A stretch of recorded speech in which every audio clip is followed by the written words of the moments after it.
오늘 말씀은 승리는 사건이 아니라 동행이다 라는 제목으로 말씀을 나누고자 합니다. 여러분, 승리라는 단어를 들으면 여러분의 마음에 어떠한 이미지가 떠오르십니까? 아마 많은 분들이 전쟁에서 깃발을 꽂는 장면, 올림픽에서 금메달을 들어올리는 순간 경쟁자들을 다 제치고 1등으로 결승선을 통과하는 장면이 떠올리실 것입니다. 또한 얼마 전에 손흥민 선수가 주장으로 속해 있는 토트넘이라는 축구단에서 UEFA 대회에서 우승을 차지해서 손흥민 선수가 우승컵을 들어올리는 장면을 여러분들도 보셨을 것입니다. 모두가 부러워하고 갈망하는 순간 모든 시선이 집중되는 그 영광의 한 장면을 보셨을 것이죠. 이처럼 우리는 승리를 대개 하나의 사건으로 인식합니다. 한순간의 결과, 누군가의 환호 또는 끝내 이루어낸 어떠한 성취로 압축된 결과물로 여기게 되죠. 이기는 자는 주목받고 지는 자는 기억되지 않는, 그래서 우리도 모르게 승리란 그저 경쟁에서 살아남고 앞서는 것이다 라는 생각이 내면 깊이 박혀 있을 것입니다. 그러다 보니 우리는 신앙 안에서도 승리를 한순간의 기적, 어떤 극적인 해결, 드라마 같은 반전으로 기대하고 바라보곤 합니다. 기도를 했는데 병이 낫는다라든지 경제적 어려움이 한 번에 해결된다든지 관계의 문제가 단번에 풀리는 장면처럼 말이죠. 마치 기도응답은 승리라는 공식이 자리 잡은 듯 합니다. 그래서 응답이 지체되거나 상황이 나아지지 않으면 우리는 쉽게 낙심하게 되죠. 왜 나는 승리하지 못할까? 하나님은 왜 나를 도와주시지 않으실까? 자문하며 때로는 스스로를 신앙 없는 사람처럼 여기기도 합니다. 하지만 성경은 전혀 다른 시선을 우리에게 보여줍니다. 사무엘하 8장을 보면 다윗의 전쟁의 승리가 연대기처럼 나열되어 있는 것을 우리는 볼 수 있습니다. 블레셋, 모압, 소바, 아람, 에돔에 이르기까지 다윗은 수많은 전투를 이기며 주변 강대국들을 굴복시키죠. 단순히 역사적 기록으로 보면 이는 다윗의 무적 행진처럼 보일 수 있습니다. 그러나 좀 더 말씀을 깊이 들여다보면 이 승리들은 하나의 사건이 아니라 긴 여정 가운데 이루어진 과정이라는 사실을 우리는 볼 수 있죠. 다윗의 승리는 그가 왕위를 오른 직후 단번에 이루어진 결과가 아니었습니다. 그 앞에는 수년간의 도망자 시절이 있었고 끊임없는 기다림과 인내, 사울의 창을 피해야 했던 날들, 그리고 외롭고 황폐했던 아둘람 굴과 시글락의 세월들이 다윗에게는 있었죠. 그리고 그 모든 시간 속에서 다윗은 하나님께 붙들려 있었습니다. 오히려 하나님께 붙들려 있던 시간이 있었기에 다윗의 승리는 단순한 정복이나 군사적 결과가 아닌 하나님과 함께 걸어온 여정의 열매인 것이죠. 이처럼 성경이 말하는 승리는 단순한 결과로 정의되는 사건이 아닙니다. 그것은 하나님과 함께한 동행의 추척이기도 하죠. 다윗이 승리한 이유는 전술이 좋아서가 아니었습니다. 그가 뛰어난 전략가여서도 강력한 군사력을 가졌었기도 아니죠. 하나님이 그와 함께 하셨기 때문입니다. 승리는 하나님과의 동행에서 비롯되었고 그 동행이 쌓여 마침내 승리하는 열매를 맺은 것이죠. 사랑하는 여러분, 이제 우리는 물어야 합니다. 내가 바라는 승리는 어떠한 것인가? 나는 승리를 사건으로만 생각하고 있지는 않은가? 오늘 이 말씀 앞에서 우리는 우리의 신앙의 시선을 다시금 세워야 합니다.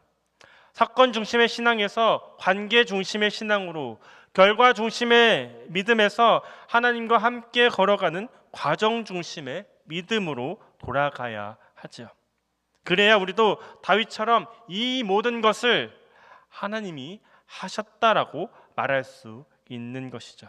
그리고 그 고백 속에서 우리의 인생의 승리가 시작이 됩니다. 오늘 우리는 사무엘하 8장 말씀을 통하여서 진정한 승리가 무엇인지, 어떻게 하나님과의 동행이 승리의 본질이 되는지를 한번 살펴보고자 합니다. 이 말씀 앞에서 승리의 의미가 새로워지고 하나님과의 동행이 다시 갈망이 되기를 바랍니다. 사건이 아닌 동행을 갈망하는 마음으로 함께 이 말씀의 길을 걸어가 보도록 하겠습니다. 사건 중심의 인생에서 관계 중심의 인생으로, 결과 중심의 신앙에서 동행 중심의 신앙으로 옮겨가는 깊은 성찰의 시간이 되기를 소망합니다. 첫 번째로는 과거에 얽매이지 말고 하나님을 기억하라입니다. 여러분, 전쟁의 이야기는 때때로 우리와 거리가 너무나도 멀게 느껴질 때도 있습니다. 그러나 사무엘하 8장은 단지 먼 나라의 역사책이 아니죠. 오늘 우리 삶의 한가운데로 들어와서 우리가 경험하는 갈등과 싸움, 고단한 일상 가운데에서도 하나님과 동행하는 길이 무엇인지를 보여주는 말씀입니다. 본문 1절부터 6절까지는 다윗이 수많은 전쟁에서 연승을 거두는 장면처럼 보입니다. 블레셋, 모압, 소바, 아람, 에돔까지 마치 승리의 나열처럼 보이지만 그 이면을 깊이 들여다보면 전혀 다른 진실이 숨겨져 있는 것을 우리는 볼 수 있죠. 다윗이 승리할 수 있었던 가장 근본적인 이유는 하나님의 손에 붙들려 있었기 때문입니다. 단지 하나님의 도우심을 받았다라는 것이 아니라 그의 삶의 주도권이 하나님께 있었던 것이죠. 사무엘상 17장을 한번 떠올려 보시기 바랍니다. 소년 다윗이 골리앗 앞에 섰을 때를 한번 바라보십시오. 다윗은 이렇게 외칩니다. 사무엘상 17장 45절의 말씀을 보면 다윗이 블레셋 사람에게 이르되 너는 칼과 창과 단창으로 내게 나아오거니와 나는 만군의 여호와 이름 곧 내가 모욕하는 이스라엘 군대의 하나님 이름으로 내게 나아가노라. 이 고백은 다윗이 앞으로 살아갈 전 인생의 방향을 보여주는 신앙의 선언입니다. 그 고백대로 그는 평생 전쟁 앞에서 하나님을 먼저 의지하였습니다. 전투는 전술이 아니라 신뢰의 자리였고 승리는 힘이 아니라 믿음의 열매였죠.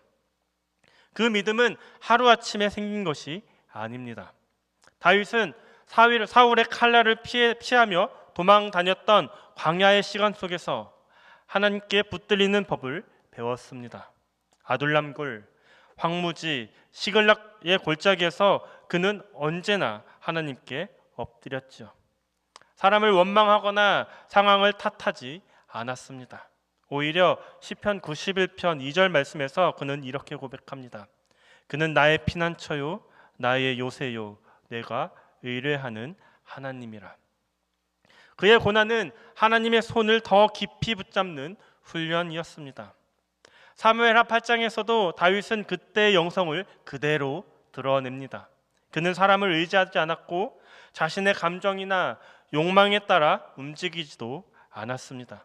전쟁 앞에서도 여호와께 묻고 움직였고 하나님이 이끄시는 방향으로 나아갑니다.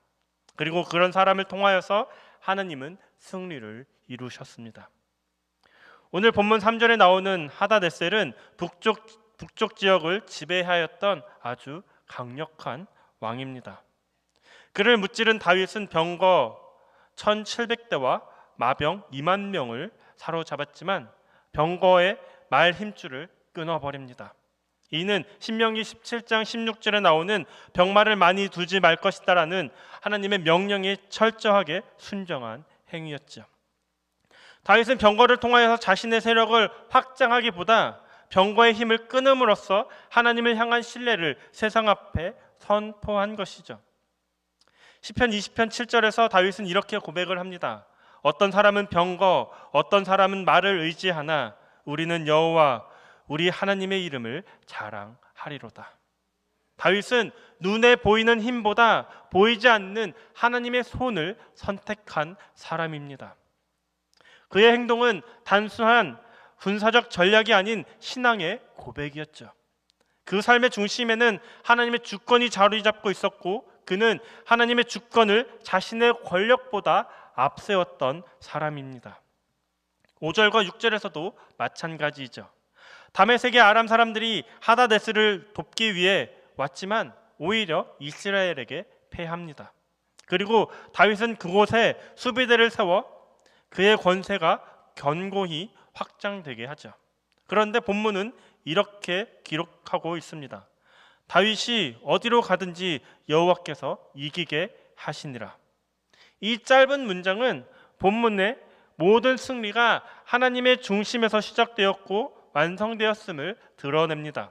다윗은 철저히 하나님의 도구로 쓰임받았고 하나님은 그를 통하여서 당신의 뜻을 이루어 가셨습니다. 시편 18편에서도 다윗은 이렇게 고백합니다. 내 손을 가르쳐 싸우게 하시니 내 팔이 놋 화살을 당기도다. 손의 힘은 하나님께로부터 왔고 그 손에 붙들린 것은 하나님의 주권 아래 있었음을 그는 노래하는 것이죠. 그의 승리는 철저하게 하나님께로부터 비롯된 것이다라고 다윗은 고백합니다. 사랑하는 성도 여러분, 오늘 우리가 직면한 삶의 현실도 크고 작은 전쟁들이죠. 가정 안에서, 직장에서, 사회에서 마음 깊은 내면의 갈등까지도 우리는 싸움을 겪으며 살아갑니다. 그 가운데 하나님께 붙들릴 때에 우리의 싸움은 이미 하나님의 승리로 향하게 되는 것이죠. 하나님은 단지 도와주시는 분이 아니라 앞서 싸우시는 분이십니다. 우리의 역할은 그 분의 손에 붙들리는 것이죠. 붙들린다는 것은 수동적인 것이 아니라 내 뜻을 내려놓고 하나님의 뜻에 자신을 내어드리는 능동적인 순종인 것이죠. 그 손에 붙들린 자는 결국 여호와께서 이르신 대로 살아가게 됩니다. 그리고 반드시 그 삶은 하나님의 승리로 이어지게 되죠. 오늘도 여러분의 삶 가운데 그분의 손에 자신을 내어드리는 겸손과 순종이 있기를 소원합니다. 고요하게 그러나 분명하게 하나님이 붙드시는 인생은 어떠한 싸움에도 꺾이지 않으며 결국 승리의 길로 나아가게 될 것입니다. 두 번째로는 승리는 주신 것을 하나님께 드릴 때에 지켜진다라는 것입니다. 우리는 종종 승리를 얻는 것에 집중하죠. 그러나 성경은 한 걸음 더 나아가 그 승리를 어떻게 지키는가를 우리에게 묻고 있습니다. 다윗의 승리는 단지 이방 민족과의 전쟁에서 이기는 것으로 끝나지 않습니다. 진정한 승리는 그 이후에 드러나죠. 다윗이 그 전리품을 어떻게 처리했는지를 보면 그의 마음이 어디로 향하고 있는지를 우리는 알 수 있습니다. 본문 7절부터 12절까지는 다윗이 정복한 지역들로부터 얻은 전리품과 전쟁의 결과물들이 어떻게 다루어지고 있는지를 우리에게 보여줍니다. 그가 아람과 소바의 왕들로부터 얻은 금방패, 에돔과 모압과 암몬 등의 여러 민족으로부터 얻은 은과 금, 그리고 하다네셀의 신하들이 가져온 예물까지, 이 모든 것을 다윗은 자신을 위해 쌓아두지 않습니다. 그는 그것을 다윗 왕이 그것도 여호와께 드리되라고 성경은 이야기하죠. 이 장면은 단순한 제사의 순간이 아닙니다. 이것은 다윗의 신앙의 고백이자 승리의 주인이 누구인지를 분명하게 밝히는 신학적인 선언이죠. 하나님이 주셨으니 나는 이것을 하나님께 돌려드립니다. 이것이 다윗의 중심이었습니다.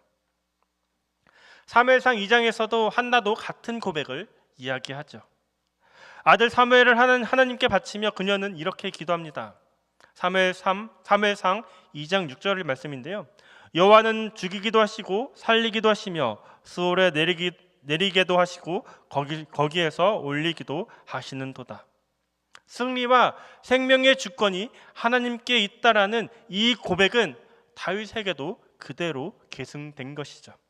다윗은 승리의 전리품을 하나님께 드림으로써 자신의 왕위와 권세가 하나님께로부터 온 것임을 다시 한번 고백하고 있는 것이죠. 만약 그가 그것들을 자신을 위해 사용하였다면 그는 어느새 자신을 높이고 있었을 것입니다. 그러나 하나님께 드림으로써 그는 승리의 중심을 자신에게서 하나님께로 돌리고 있는 것이죠. 이것이 승리를 지키는 방법입니다. 사랑하는 여러분, 우리의 삶에도 때때로 승리의 순간들이 주어지지요. 자녀의 성공, 질병의 회복, 관계의 회복, 경제적 여유. 그때 우리는 어떻게 반응하십니까? 기뻐하고 끝내는 것이 아니라 우리는 그 모든 것이 하나님의 은혜임을 고백하며 하나님께 돌려드려야 합니다. 받은 것을 다시 하나님께 드리는 것, 그것이 진짜 신앙이기 때문이죠. 다윗은 이 원칙을 반복적으로 실천합니다. 역대상 29장에서도 그는 성전 건축을 앞두고 자신의 모든 사유재산을 하나님께 드립니다. 그리고 백성들 앞에서 이렇게 고백하죠. 모든 것이 주께로 말미암아 싸우니 우리가 주의 손에서 받은 것으로 주께 드렸을 뿐이니이다. 이 고백은 우리가 오늘 배워야 할 믿음의 원리입니다. 승리를 지키는 길은 받은 것을 다시 주님께 돌리는 데 있다라는 것이죠. 본문 12절은 이 고백의 집약이라고 할 수 있습니다. 아람과 모압과 암몬 자손과 블레셋 사람들과 아말렉에서 얻은 것들과 소바왕 르옵의 아들 하닷에셀에게서 노력한 것과 같이 드리니라. 즉 모든 것을 하나님께 드렸다라고 성경은 이야기합니다. 일부가 아니라 전부인 것이죠. 그가 하나님께 드린 것은 남은 것을 떼어내는 것이 아니라 가장 좋은 것을 먼저 드리는 삶이었습니다. 여기서 우리는 창세기 14장에서 아브라함이 전쟁 후에 멜기세덱 앞에서 11조를 드리는 장면을 떠올릴 수 있습니다. 그는 그 또한 전쟁에서 승리한 후에 전리품의 일부가 아닌 모든 것에서 10분의 1을 떼어 제사장에게 드립니다. 이것이 승리를 하나님께 고백하는 행위였죠. 아브라함도 다윗도 동일한 신앙의 계보 안에 있었습니다. 오늘날 우리는 승리를 하나님께 드리는 것을 너무나도 쉽게 놓치는 것을 볼 수 있습니다. 주일 예배 때 드리는 헌금도 마찬가지겠죠. 그것은 단지 경제적인 의무가 아니라 하나님이 이 모든 것을 주셨습니다라는 고백이 되어야 합니다. 시간도 마찬가지죠. 우리가 일주일 중 하루 주일을 하나님께 드리는 것도 동일한 원리이겠죠. 받은 것을 하나님께 다시 돌려드릴 때에 하나님은 그것을 통하여서 더 깊은 은혜를 우리에게 허락하십니다. 하나님은 아브라함에게 독자 이삭을 요구하셨습니다. 다윗에게는 전리품을 요구하지 않으셨지만 다윗은 자발적으로 하나님께 드렸습니다. 왜일까요? 하나님은 그의 중심을 보셨기 때문이죠. 우리도 하나님 앞에서 자발적 드림을 회복해야 합니다. 억지로가 아니라 은혜에 대한 응답으로 드려야 하는 것이죠. 다윗은 그가 가진 것의 주인이 하나님이심을 분명히 알았습니다. 그래서 드릴 수 있었던 것이죠. 자신이 주인이라고 착각하면 절대 드릴 수 없습니다. 오늘 우리도 받은 것이 있다면 그것을 어떻게 하나님께 드릴 수 있을지를 물어야 합니다. 그것이 물질이든 시간이든 재능이든 관계든 승리는 내가 쥐고 있는 것을 다시 하나님께 내어드릴 때 온전히 지켜지는 것이죠. 다윗을 드림으로써 하나님의 더 큰 통치를 경험하였고 이스라엘의 국경은 점점 더 넓어져 갔습니다. 하나님은 다윗의 중심을 보셨고 그 드림을 통하여서 다윗의 나라를 견고히 하셨죠. 마찬가지로 하나님은 오늘도 우리가 승리를 어떻게 다루는가를 보고 계십니다. 사랑하는 여러분, 하나님은 우리의 승리가 우상이 되지 않도록 우리를 이끌고 계십니다. 그리고 우리가 그 승리를 다시 하나님께 돌릴 때에 그분은 그 승리를 더욱더 단단히 지켜주십니다. 이것이 다윗이 경험한 은혜이며 우리가 배워야 할 믿음의 원리죠. 받은 것을 드릴 때 그것은 단지 손에서 떠나는 것이 아니라 하나님의 손 안에 안전하게 온전하게 놓이는 것입니다. 세 번째로, 승리는 하나님이 함께 하셨음을 기록하는 사람에게 주어진다라는 것입니다. 승리의 여정에는 반드시 기록이 따릅니다. 마지막 본문인 13절과 14절은 다윗의 전쟁이 단지 과거의 이야기가 아니라 하나님의 영광을 드러내는 역사로 기록되고 있다는 것을 우리에게 보여줍니다. 13절 말씀을 보면 다윗이 소금 골짜기에서 에돔 사람 18,000명을 쳐 죽이고 돌아와서 명성을 떨치니라. 이 말씀은 세상의 시선으로 보면 다윗이 유명해졌다라는 의미로 해석할 수 있겠죠. 그러나 14절 말씀은 그 해석을 정정합니다. 14절 말씀을 보면 다윗이 어디로 가든지 여호와께서 이기게 하셨다라고 이야기합니다. 바로 승리의 진짜 주체가 누구였는지를 분명히 14절에서 밝히고 있는 대목이죠. 이 말씀은 단순한 역사적 보고가 아닙니다. 이는 신학적 해석이요 신앙의 선언이죠. 성경은 항상 사건보다 그 사건을 주도하신 하나님의 손길에 우리는 주목해야 합니다. 다윗이 이겼다라는 것이 중요한 것이 아니라 그 이김이 하나님의 동행 속에서 이루어졌다는 것이 핵심이죠. 다윗의 명성이 높아진 것은 사실이지만 성경은 다윗이 아닌 하나님을 승리의 주인으로 내세우고 있습니다. 그래서 진정한 신앙인은 자신의 이름이 드러나는 것보다 하나님의 이름이 기억되기를 소망하는 사람이죠. 우리는 하나님께서 함께 하신 일을 단지 경험으로만 남겨서는 안 됩니다. 그것을 기록해야죠. 다윗은 시편을 통하여서 자신의 삶의 수많은 순간을 기록으로 남겼습니다. 시편 103편 2절 말씀에서 다윗은 내 영혼아 여호와를 송축하며 그 모든 은택을 잊지 말지어다라고 고백합니다. 기록한다는 것은 단지 글로 쓴다는 것이 아니라 기억하고 고백하고 자녀와 다음 세대에게 전하는 것이죠. 신앙의 유산은 바로 그렇게 전해집니다. 시편 18편 1절에서도 다윗은 이렇게 고백합니다. 나의 힘이신 여호와여 내가 주를 사랑하나이다. 그는 전쟁 후에 승리의 기쁨을 자기 자신에게 돌리지 않았습니다. 고난 속에서도 평안 속에서도 하나님이 함께 하셨음을 늘 고백하며 그것을 기록으로 남겼죠. 기록은 기억하고 기억을 지속시킵니다. 그 기억은 고백이 되고 고백은 신앙이 되고 신앙은 삶을 바꾸는 힘이 있습니다. 기록은 믿음을 지키는 일이죠. 승리를 기록한 사람은 다음 전쟁에서도 두려워하지 않습니다. 왜냐하면 하나님께서 함께 하셨던 흔적이 있기 때문이죠. 또한 기록은 공동체를 살립니다.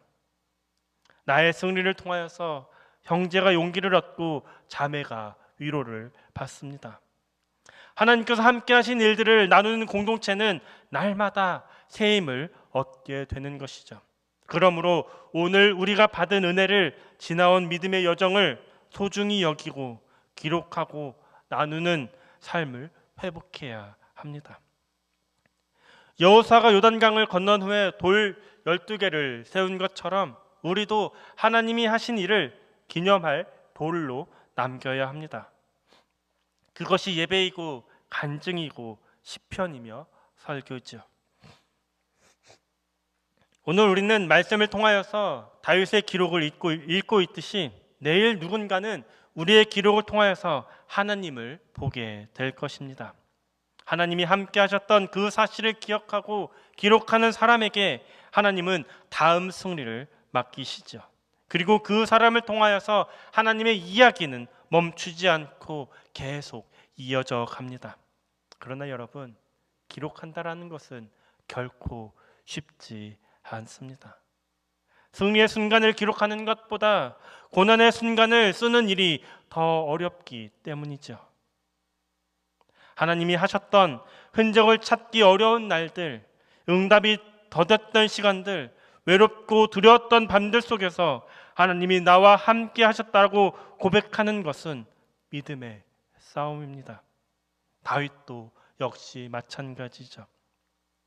다윗의 시편 속에서는 탄식과 눈물, 외로움과 절망의 기록들이 가득하지만 그 끝에는 언제나 여호와여 주는 나의 반석이시요 요새이십니다 라는 고백으로 끝마쳐 주는 것을 우리는 볼 수 있죠. 이 고백이 바로 승리의 기록입니다.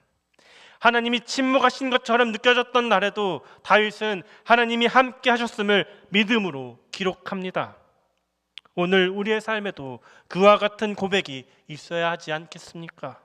자녀를 향한 기도, 병상에서의 눈물, 경제적 어려움 속에서도 드린 감사의 고백, 아무도 보지 않는 자리에서 올려드린 묵묵한 순종, 이 모든 순간들이 하나님 앞에서는 믿음의 기록이죠.